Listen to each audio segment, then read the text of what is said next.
do nosso tema de emoções, né? Mas ao longo da minha vida, eu tenho entendido que existem diferentes maneiras de pobreza, não é? Porque quando a gente talvez pensa em pobreza, a gente pensa em pobreza financeira, né? Eu tenho entendido que pobreza ela abrange várias áreas da nossa vida, né? Pode ser que você seja rico financeiramente, mas você seja pobre emocionalmente, né? Pode ser que você seja rico financeiramente, mas você seja pobre nos seus relacionamentos.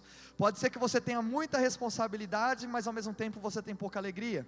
Mas também pode ser que você seja rico em alegria e hoje você está quebrado financeiramente, né? Então eu aprendi que apesar de a gente relacionar pobreza a finanças, tem diferentes maneiras da gente se sentir pobre, né? Eu estava pensando aqui, né, sobre o tema da mensagem que eu iria trazer hoje, né? Eu fiquei pensando como que é um desafio a gente trazer uma fala, uma mensagem para tantas pessoas diferentes, e que estão em momentos de vida diferentes, né? A gente tem aqui desde pais, avós, né? Temos avós aqui, não tem? Olha lá, o pastor Gerson, né? Então assim, como que é um desafio a gente poder comunicar uma mensagem para tantas pessoas que estão em diferentes fases da sua vida, e talvez vivendo diferentes. Tem pessoas aqui que estão felizes hoje, tem pessoas que estão tristes, né? E como que a gente consegue trazer um alinhamento onde todo mundo possa receber algo de Deus nessa manhã, né? Mas eu entendi uma coisa que todos nós temos em comum, que todos nós passamos por dificuldades na nossa vida, né? E a razão pela qual eu quero falar um pouco disso hoje, Deus me levou a um texto, e eu queria que você abrisse ele junto comigo, é 2 Reis 4, né? Hoje a gente está com um problema nos telões também, que a gente está tentando instalar 2 projetores aqui, para a gente ter dos 2 lados, né? Então, você vai ter que abrir na sua Bíblia aí comigo, gente. 2 Reis 4, vou dar um tempinho para você abrir aí. Esse final de semana, né, enquanto você está abrindo a sua Bíblia aí, 2 Reis 4, eu e alguns pastores da igreja tivemos a oportunidade de ir para Belo Horizonte, numa conferência muito boa lá para líderes, né? Voltamos inspirados, motivados e voltamos quebrados também, né? Porque fomos em 5 caras grandes num carro minúsculo, né? A hora que chegamos lá estava todo mundo com dor nas costas, o pessoal hoje mandando mensagem no grupo de pastores falando que está sentindo mal, não veio no culto hoje de manhã.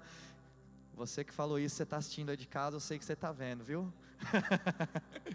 Mas foi uma bênção, gente, voltamos muito inspirados, e quero até trazer um pouco daquilo que Deus falou comigo nesses dias lá, ao longo dessa mensagem aqui, né? E para mim, esse texto que nós vamos ler agora de 2 Reis 4:1, ele é muito interessante, porque ele parece talvez um milagre insignificante, mas você já ouviu, com certeza você já leu e já ouviu alguma pregação em cima desse texto, né? Mas é interessante para mim que esse texto ele acontece entre 2 outros milagres que o profeta executou. Ele primeiro atendeu a 3 reis, né? Então ele atendeu a 3 reis, e depois desse milagre ele foi atender uma mulher que era muito rica, né? Então parece que são problemas significantes. Esse milagre ele está no meio desses 2 milagres, entre o profeta atender 3 reis e atender uma mulher muito rica. O profeta ele atende essa viúva que nós vamos ler aqui agora, né? Então parece um milagre pequeno perto do que aconteceu, mas vamos lá. 2 Reis 4:1, e uma mulher das mulheres dos filhos dos profetas clamou a Eliseu dizendo: meu marido, teu servo morreu, e tu sabes que o teu servo temia o Senhor, e veio o credor a levar-me os meus 2 filhos para serem servos. Às vezes, segura aí o texto bíblico, nós vamos continuar lendo, mas às vezes eu acho que a gente se encontra em situações como a dessa mulher.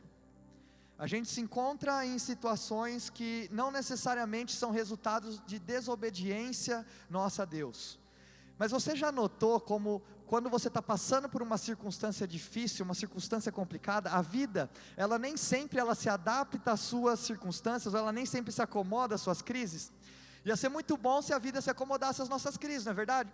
Se quando um dia a gente não está muito bem, ou a gente está passando por um momento difícil, né, o universo ele mandasse um memorando para todas as pessoas que estão à nossa volta, falando assim: olha, tal pessoa hoje, gente, tem um pouco mais de paciência, porque os filhos dele estão doentes hoje, né? Então tem um pouquinho de paciência com ele. Mas a gente não tem essa possibilidade de que a vida ela se acomoda às nossas crises. Então a gente vê a situação dessa viúva, os boletos estavam chegando, e ela não tinha dinheiro para pagar os boletos, né? Uma mulher que tinha acabado de perder o seu marido, isso criou nela um senso de déficit muito grande, E essa crise dessa mulher não é uma crise nacional como foi a dos 3 reis, ela é uma crise pessoal. Mas esse profeta, ele arruma tempo para essa mulher, da mesma maneira que ele havia arrumado tempo para atender a 3 reis. Isso para mim é interessante, porque isso toca o meu coração, porque isso mostra que Deus, Ele não está somente preocupado com o casamento de uma princesa ou de um príncipe lá do outro lado do mundo, mas Ele está comigo, Ele está com você, no momento que a gente está chorando, de noite, ou quando você está tentando encontrar uma solução para resolver os seus problemas. Deus, Ele está presente em todos os momentos. Deus, Ele está com você em todos os momentos. Eu não sou muito de ficar fazendo isso, mas eu queria que você virasse para quem está do seu lado agora, e você fizesse uma afirmação para essa pessoa. Você falasse assim para ela, porque talvez ela vai sair daqui precisando ouvir isso, mas você fala assim para ela: Deus está com você, Deus, Ele está contigo. Aos olhos humanos, o problema dessa mulher não é tão importante como o problema daqueles 3 reis, não é verdade? Era uma mulher, uma viúva, talvez insignificante no tempo, na época, então por que entre esses 2 textos, aparece o texto dessa mulher aqui?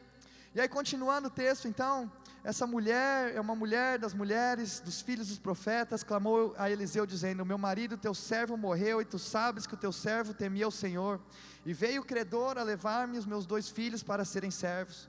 E Eliseu lhe disse: que te hei de eu fazer? Rapaz, difícil essa fala dele aqui, hein? Declara-me que é o que tens em casa. E ela disse: tua serva não tem nada em casa, senão uma botija ou um vaso de azeite. Então disse ele: vai, pede para ti vasos emprestados a todos os seus vizinhos, vasos vazios, não poucos.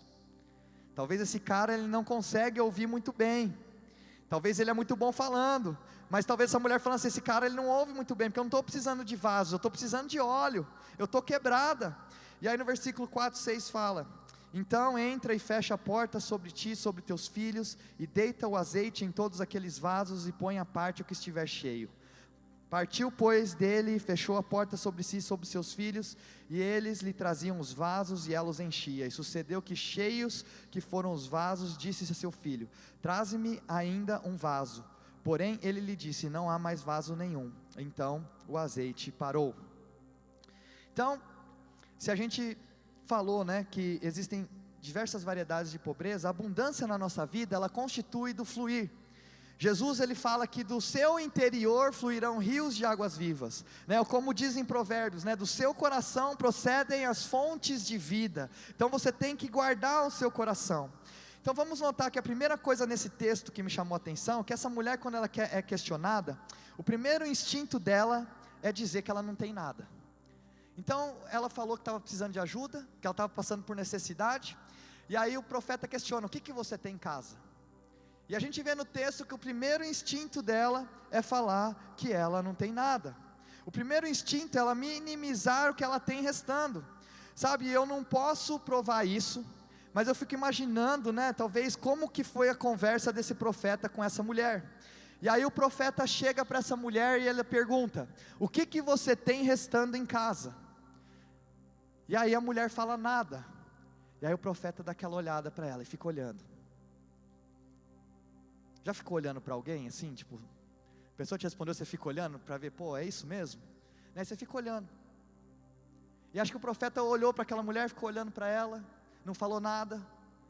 E aí, de repente ela: eu tenho um vaso lá com um pouquinho de azeite. Talvez ela ficou constrangida com o contato visual de Eliseu. E aí ela falou: não tenho nada, eu tenho alguma coisa. Muitas vezes a gente é tão tomado pela nossa própria escassez, que a gente começa a minimizar a provisão que Deus tem enviado para nós.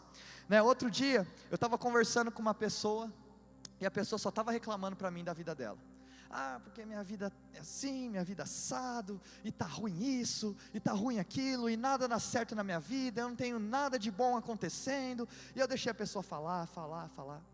Aí no final eu cheguei para a pessoa e perguntei assim: realmente, na sua vida não tem nada de bom acontecendo? Aí a pessoa falou assim para mim: nada. Aí eu falei assim: mas você não chegou aqui andando? Você não acordou hoje de manhã? Então acho que não é nada. pode ser pouco, mas tem algo de bom acontecendo na sua vida. E talvez muitas vezes a nossa escassez, a nossa mentalidade de escassez faz a gente olhar para circunstâncias e situações da nossa vida, e faz com que a gente olhe, e a pouca provisão que talvez esteja hoje ao seu redor na sua vida, você considera isso como nada. E você fala, e talvez Deus esteja te perguntando, o que você tem hoje? Você fala, Deus me usa, mas aí você fala assim, mas eu não tenho nada.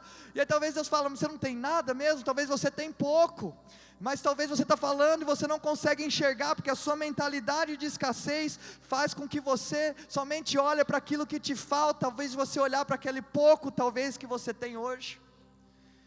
E essa é a primeira coisa que eu aprendi com esse milagre, que nós temos que checar o nosso óleo. É possível que talvez você esteja negligenciando a coisa pela qual Deus quer usar para operar um milagre na sua vida. Quando a gente vive no déficit há muito tempo, é muito difícil a gente conseguir enxergar a provisão que ainda nos resta. Essa mulher tinha perdido o marido, ela perdeu quase tudo, o que resta para ela é um vaso com um pouquinho de óleo, e é tão pouco óleo que ela não consegue nem mencionar. Eu acredito que Deus está para fazer um milagre na sua vida, em algo que você não acha nem relevante o suficiente para você mencionar para as pessoas.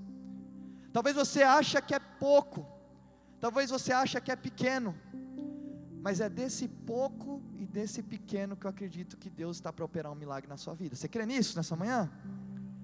Deus tem coisas grandes para fazer através de você, mas talvez você tenha passado por tantas dificuldades ao longo da sua vida, que você não consegue olhar para aquilo que Deus já tem depositado dentro de você. E olha, eu vou falar para vocês, pequenas decisões mudam toda a nossa história. Pequenas decisões mudam toda a nossa história. Eu estava ontem voltando de viagem, eu estava conversando com o Bruno, que vai ser um dos pastores lá de Alphaville, e a gente estava conversando, eu estava compartilhando um pouco para ele como que eu mudei aqui para São Paulo, e eu estava explicando que a gente estava muito bem, no interior, minha família, minha mãe tinha um emprego muito bom, meu pai estava com uma igreja que ele ajudou a construir, muito estável, eu e minha irmã a gente fazia faculdade na época, tínhamos nossos amigos, eu tinha a banda na época, eu viajava para ministrar no Brasil todo, a gente estava bem, e aí Deus direcionou meu pai a mudar para São Paulo, e aí eu estava agradecendo meu pai esses dias, falando assim, pai, obrigado, porque você teve a coragem de mudar para São Paulo. E aí, a gente veio para São Paulo, gente, pra vocês entenderem, a gente veio sem emprego, nenhum de nós tinha emprego, não tínhamos um lugar para morar também, assim, é lógico, procuramos e alugamos um lugar, a gente veio sem igreja, viemos sem emprego, realmente sim, sentimos uma direção de Deus, largamos tudo que a gente tinha na época e viemos para São Paulo viver esse desafio sem nada, sem lugar para morar, sem emprego, sem igreja, simplesmente com uma direção que Deus deu para a gente. E aí eu estava agradecendo meu pai esses dias pela coragem, estava agradecendo, falei, pai, porque hoje eu olho para trás, e eu não consigo me ver morando na cidade em qual eu nasci mais, e talvez se meu pai não tivesse tomado essa pequena decisão, talvez a gente não teria começado essa igreja não teria nascido, e tantas pessoas sendo salvas, tantas pessoas sendo transformadas, através daquilo que Deus tem feito na nossa comunidade local aqui. E eu fiquei assim, nossa, como que uma pequena decisão lá atrás, um ato de coragem do meu pai, mudou toda a história da minha vida e da minha família. Então talvez hoje Deus tenha uma pequena decisão para você tomar, parece pequena, mas ela pode influenciar o resto da sua história, ela pode influenciar o resto da história da sua família, pode parecer pequeno para você hoje, mas uma decisão que é pequena hoje, pode se tornar muito grande lá na frente. Então a gente tem que ter muito discernimento, saber, Deus, o que o Senhor tem derramado na minha vida? O que o Senhor está falando comigo? O que o Senhor tem para mim? E muitas vezes a sua vida está estagnada, porque semana após semana você vem para a igreja, mês após mês você vem na igreja, ano após ano você vem na igreja, e você não consegue reconhecer aquilo que Deus tem colocado na sua vida, você acha que é nada. Quando as pessoas perguntam, o que você faz de bom? Nada. Qual que é o seu ministério? Nenhum. Onde você serve? Em lugar nenhum. E aí você fala, não tem nada, mas Deus fala, tem algo dentro de você, talvez pode parecer pouquinho, mas tem algo, Deus depositou algo na sua vida, e aquilo que Ele depositou na sua vida é muito especial. Parece pequeno agora, gente, parece pequeno agora, como esse óleo parecia pouco, mas a gente vai ver o que vai acontecer com esse óleo. Eu estou falando para você, olha para aquilo que você carrega hoje, pode parecer pequeno, mas olha para isso, você vai ver o que Deus vai fazer através desse pouco que tem dentro de você hoje. seu dom é algo, a sua vida é algo, a sua adoração é algo. Por muito tempo, a gente fica comparando talvez o nosso óleo com o óleo do outro, e a gente vê que o profeta Eliseu, que é o profeta aqui dessa história, ele gosta de coisas que parecem nada, né? Na época o povo estava passando por uma seca muito grande, aí ele fala para o assistente dele, vai lá até o topo da montanha e vê se tem alguma coisa. Aí o cara subia até o topo, voltava, falava, não tem nada. Vai de novo. Aí ele vai de novo, sobe até o topo da montanha, ele volta, não tem nada. Aí ele vai de novo, fala, vai de novo, ele vai de novo, volta, não tem nada. Aí ele fala, vai de novo. Aí ele vai de novo. Aí a hora que ele volta, ele fala, agora eu não vejo nada, mas o que eu vejo é uma pequena nuvem do tamanho da mão de um homem. Mas entende isso aqui, não é o tamanho da nuvem que vai determinar o tamanho da bênção que Deus tem para a sua vida. Não é o tanto de óleo, não é o quão esperto você é, não é o quão inteligente você é, mas se Deus te chamou e te escolheu, nada nesse mundo pode impedir o que Ele tem para fazer através da sua vida. E eu vou dizer o que o inimigo está fazendo. O inimigo, ele não tem poder de roubar o seu óleo, o inimigo não tem poder de roubar o seu talento.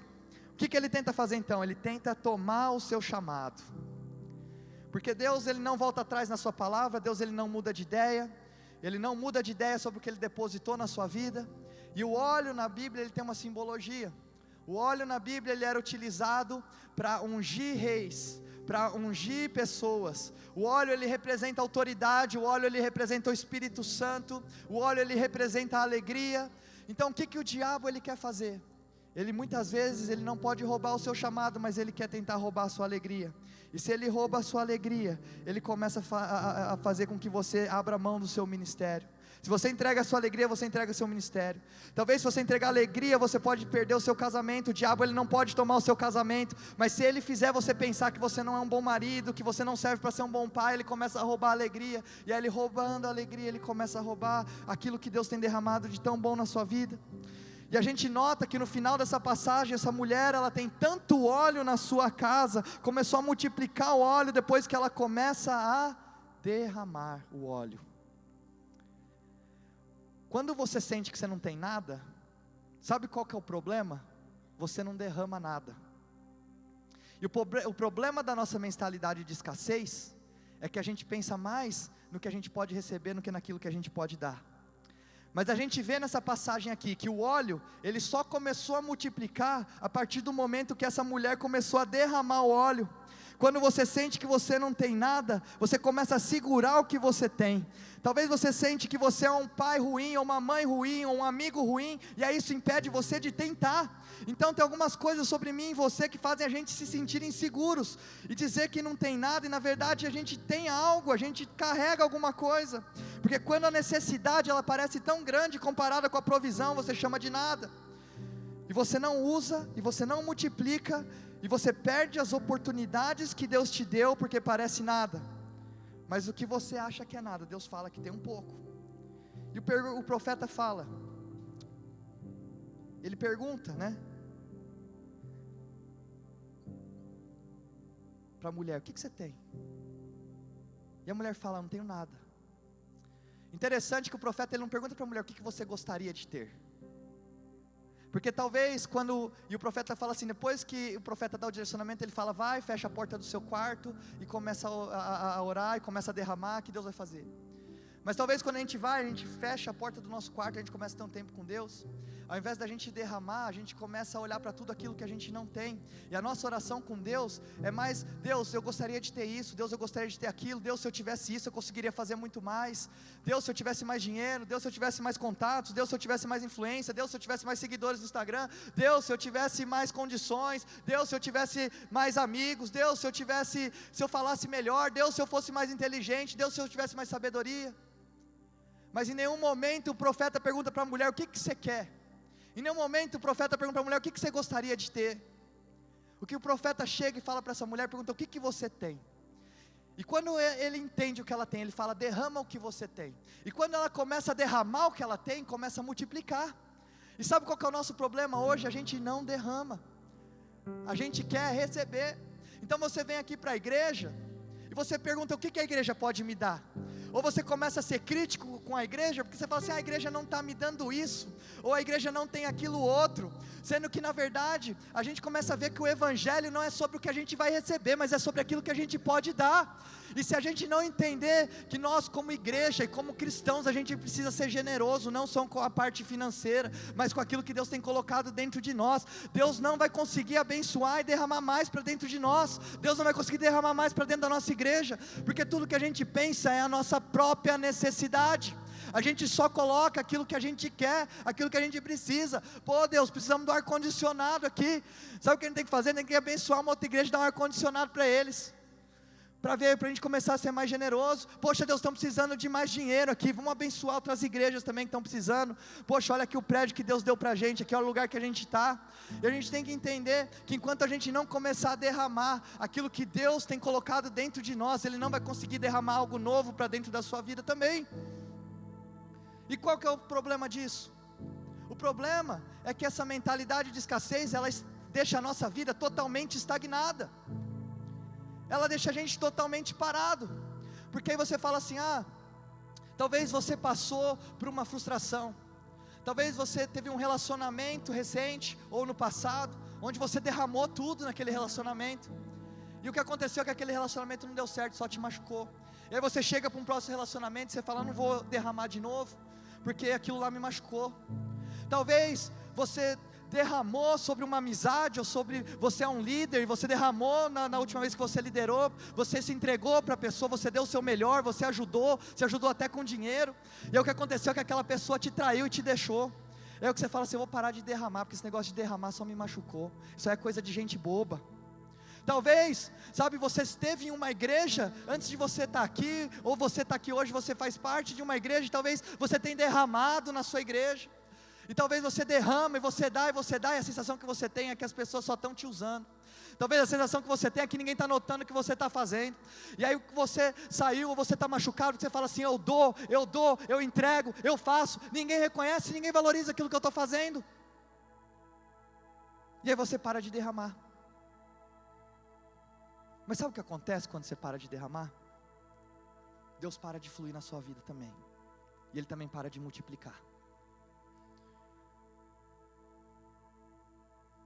Eu, sendo bem sincero com vocês, muitas vezes eu chego aqui de manhã, e eu falo assim, ou no sábado à noite, eu falo assim, Deus, eu estou talvez me sentindo seco hoje, eu não tenho nada para derramar amanhã cedo, parece que o que eu tenho aqui dentro é tão pouco, o que eu vou derramar amanhã? Aí Deus fala, só derrama um pouco que você tem. E talvez na minha cabeça eu estou pensando assim, Deus, eu queria que alguém derramasse sobre mim. Talvez você hoje está passando por uma situação onde você está desmotivado, e aí o que você fala, Deus, eu queria que alguém me motivasse, eu queria que alguém me ajudasse, eu queria que alguém me desse a mão. Mas Deus está falando para você, você tem um pouco ainda, dá a mão você para outra pessoa, ajuda você outra pessoa. Isso, gente, parece a estratégia mais bizarra do mundo, porque como pode Deus, Ele falar para você derramar, se você já não tem quase nada sobrando? Poxa, você está precisando de dinheiro, é o que você faz, você guarda, você não investe no reino de Deus, você não oferta, você não ajuda as pessoas. Como é que Deus vai multiplicar o que você tem, se tudo que você está fazendo é guardar para você mesmo? Sabe, eu falo, Deus, eu não tenho nada para derramar, eu acho que eu não tenho nada. Aí Deus fala, você tem um pouco, vai e derrama um pouco que você tem. E eu estava outro dia atendendo um casal, e a mãe, ela estava falando um pouco sobre os filhos, e ela falando assim, né, pro marido, né, falando, olha, todo dia eu vou para a cozinha, e eu tento fazer um prato nota 10 para os meus filhos e para minha família, eu cozinho legumes, eu pego receitas novas, eu compro o melhor filé mignon que eu consigo, eu faço lá, e aí depois que eu termino de cozinhar, o maior trabalho, tudo, é o que os meus filhos pedem, o que eles querem é miojo, todo dia. E ela falou, isso começa a me frustrar. E aí, talvez eu aqui assim, talvez eu entro nesse mimimi também com Deus, eu falo, Deus, né, muitas vezes eu passo a semana orando, eu passo a semana estudando, e aí eu chego na hora de pregar, muitas vezes eu sinto que eu não tenho nada para derramar, ou eu chego aqui de manhã, eu falo assim, poxa, eu estou falando aqui, talvez muitas vezes parece que não tem ninguém ouvindo, e tal, e mimimi e tal, não sei o que, Deus. E aí, o marido chegou e falou assim para essa mulher, falou, olha, eu acho que eu esqueço de te agradecer, mas se eles querem um miojo, vamos dar miojo para eles todo dia, mas eu quero falar para você que eu valorizo os legumes e a carne que você faz todo dia para mim. Então o que eu entendi, gente, é que se você ficar esperando um elogio, se você está esperando uma recompensa aqui na terra, você nunca vai conseguir derramar pelos outros, porque não é o porquê você derrama, é por quem você derrama. Sabe por quê? Quando eu estou derramando aqui, eu não estou derramando por mim, eu não estou derramando somente por vocês, eu estou derramando por Deus.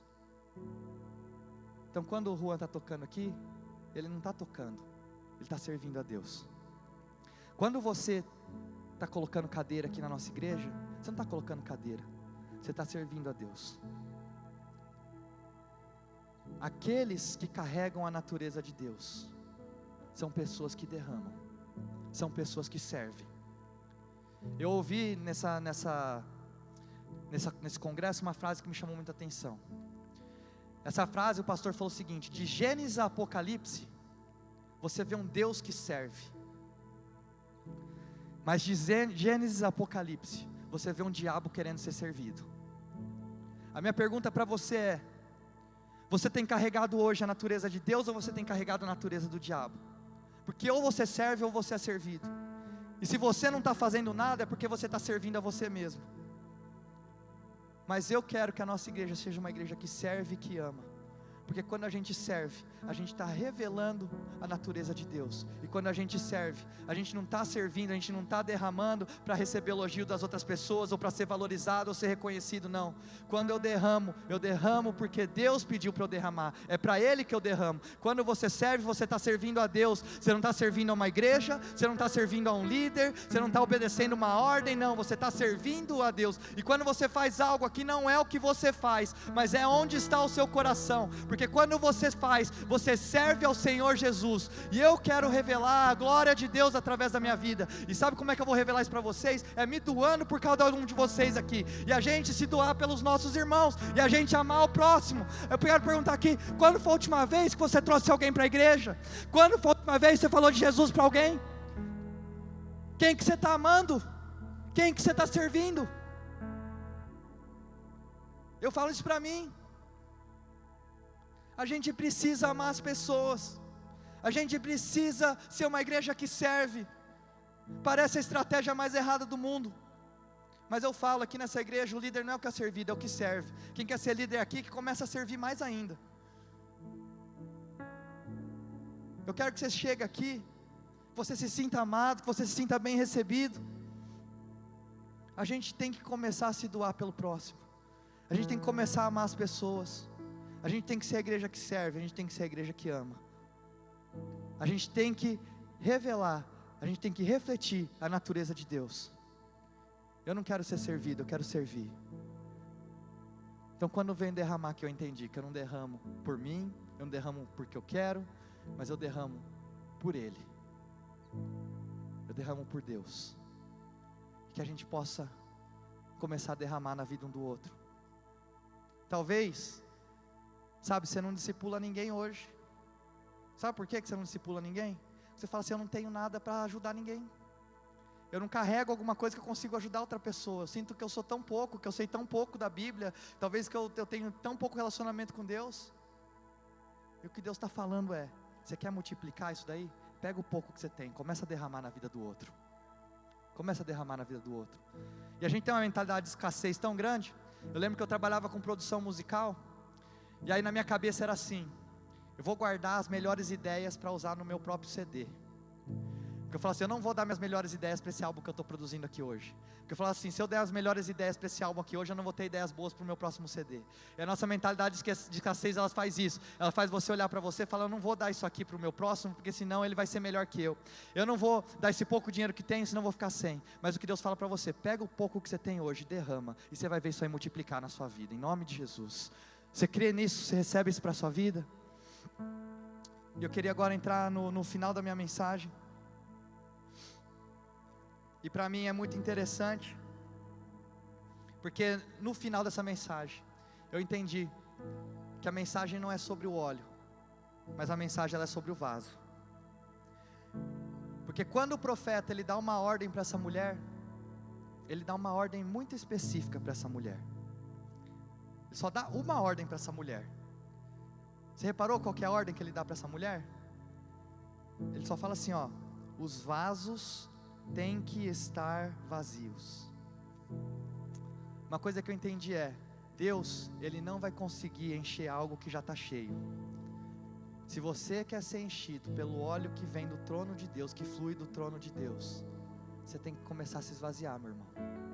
Você tem que se esvaziar do seu orgulho. Você tem que se esvaziar da sua própria opinião. Você tem que esvaziar do que você acha. Você tem que esvaziar do que você acha como deveria ser. Você tem que falar, Deus, o que o Senhor quer? Eu vou me esvaziar. Começa a me encher. Queria pedir para você ficar de pé no seu lugar. E a gente tem uma revelação sobre esse texto no Novo Testamento, que deixa essa mensagem completa. Em 2 Coríntios 4:7 fala assim, mas temos esse tesouro em vasos de barro, para mostrar que poder, que a tudo excede, provém de Deus e não de nós. Por que Deus ele escolheria colocar algo tão especial em vasos tão quebrados como nós? O que te impede muitas vezes de acreditar que você carrega um óleo que vem do trono de Deus são as suas próprias rachaduras. Mas as rachaduras são o lugar por onde as bênçãos de Deus vão fluir na sua vida. Fala, mas temos esse tesouro em vasos de barro. Temos tesouros em vasos de barro, para mostrar que esse poder, que a tudo excede, provém de Deus e não de nós. Em um momento aqui na nossa igreja, a gente estava passando por tanto problema, tanta dificuldade, e eu sou ainda tão inexperiente, preciso tanto de Deus, que eu falo, Deus, eu não sirvo para ser pastor, não consigo, não tenho capacidade suficiente. O que o Senhor quer que eu faça? Como que eu faço? Deus, eu não quero. Eu falo, Deus, essa igreja precisa de um pastor melhor que eu. Aí sabe o que eu ouvi Deus falando para mim? Deus falou assim, você é o pastor que eles têm. O que Deus está falando para você hoje, você é o pai que eles têm, você é o filho que eles têm, você é o amigo que eles têm, você é o profissional na sua empresa que eles têm. Pode ser que você acha que você não consiga, você é o líder que eles têm. Pode ser, sabe, você é o discipulador que eles têm. Você é o marido que ela tem. Você é a esposa que ele tem. Você pode achar que você tem muito pouco hoje, mas sabe o que eu falo para você? Derrama, esvazia mais ainda, e deixa Deus multiplicar. Porque quando você estiver vazio, o óleo que flui do trono de Deus vai começar a encher a sua vida, vai começar a encher o seu ministério, vai começar a encher a sua profissão, vai começar a encher a sua família. Então a minha oração nessa noite é, Deus, nessa manhã, é, Deus, me esvazia de mim mesmo, Senhor. Me esvazia do meu orgulho, da minha vaidade, me esvazia das minhas próprias opiniões, e começa a derramar na minha vida aquilo que está no seu coração. Eu queria que você fechasse os seus olhos e que você começasse a fazer essa oração junto comigo. Fala, Deus, eu me esvazio agora em nome de Jesus. Deus, me ensina a ser aquele que derrama na vida das outras pessoas, ó Pai. Deus, me ensina a ser aquele que carrega a sua natureza, ó Pai, porque no teu reino as coisas são invertidas, ó Pai, e aqui nós queremos gerar crentes, cristãos, ó Pai, pessoas, Senhor, que não vão querer ser servidas, mas vão derramar sobre a vida dos próximos, Senhor, em nome de Jesus, Senhor. Eu acho que eu tenho muito pouco, Senhor, mas o Senhor derrama mais, ó Pai. Enquanto isso eu vou derramar aquilo que eu tenho na vida daqueles que estão próximos de mim, Senhor, em nome de Jesus, ó Pai. Eu peço agora, Pai, um derramar, ó Pai, um fluir da Tua presença, um fluir do Teu Espírito Santo, um fluir das águas que vem do trono de Deus, ó Pai, sobre cada vida e cada pessoa, pessoa aqui, Senhor. Aquilo que a gente acha que não tem, que o Senhor comece a derramar agora, ó Pai. Eu declaro ativação, ó Pai, ativação de dons espirituais, Senhor, em nome de Jesus, ó Pai. Ativação de dons da palavra, Senhor, em nome de Jesus, ó Pai. Começa a derramar sobre nós aquilo que está no seu coração.